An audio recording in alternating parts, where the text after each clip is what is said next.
Το όνειρο είναι μια αλήθεια που ποτέ δεν είναι αληθινή, τραγουδούσανε κάποτε οι Olympians.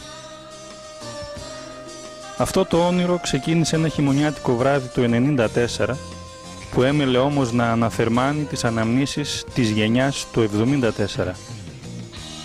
Γύρω από ένα τραπέζι και μετά από πολύ ώρες σπονδές στο Βάκχο, ο Γιάννης, ο Τάσος, ο Λάκης, ο Πέτρος και ο Θολόγης δώσαμε τα χέρια αφού συζητήσαμε τις βασικές λεπτομέρειες για την υλοποίηση όλων αυτών που εκκρεμούσαν τόσα χρόνια. Αναζήτηση τραγουδιών και επιλογή τους στο σπίτι του Γιάννη.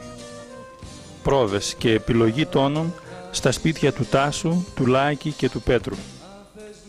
Κάποιες γενικές πρόβες, οι πλέον ονειρεμένες, αφού συνηγορούσε και το ανάλογο περιβάλλον σε αυτό, γύρω από το τζάκι, στο χτήμα του Τάσου. 2 μήνες αργότερα, στα μέσα Μαρτίου, σε πλήρη σύνθεση οι Stars και οι φίλοι ανταμώνουν 25 χρόνια μετά για τις τελικές πρόβες στην αίθουσα του Πολιτιστικού Κέντρου. Η ένταση και το πάθος, η κούραση και η διάθεση, το ξενύχτη αλλά και η δημιουργία έδωσαν σάρκα και οστά στο όνειρο και το μετουσίωσαν σε πραγματικότητα 1 μήνα αργότερα.